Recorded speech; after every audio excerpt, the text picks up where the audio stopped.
I have the pleasure of introducing to you the host of the #1 negotiation podcast in the world, two-time best-selling author, CEO of the American Negotiation Institute. Please join me. Please welcome to the stage, Kwame Christian.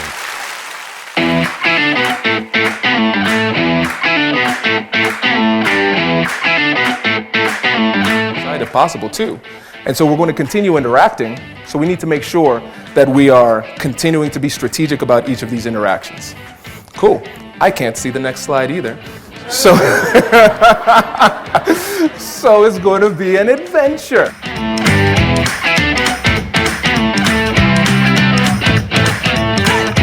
But the problem is that society evolved faster than our brains.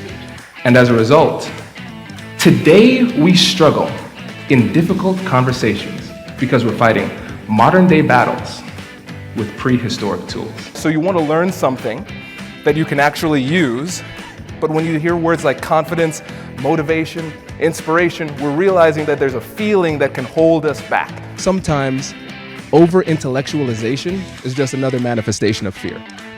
Fear is a very crafty emotion. So I'm going to keep you thinking and keep you thinking that your overthinking is productive. It's not. You got a simple framework that you can use to enter the conversation, and we're going to talk about a simple framework that you can use during the conversation.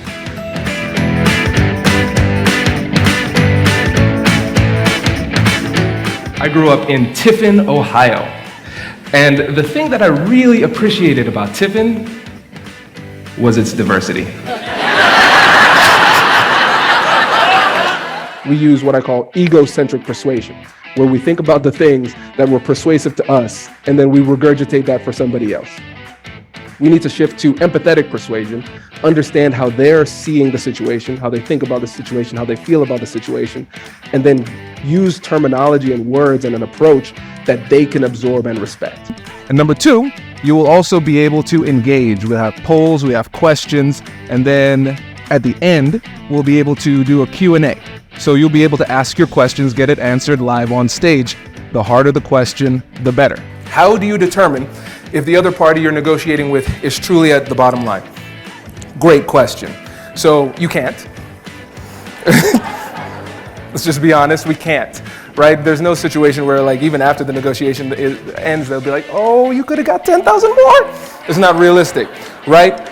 But really what we're asking in this situation is not necessarily whether we can get them to the bottom line, but whether or not we got a good deal.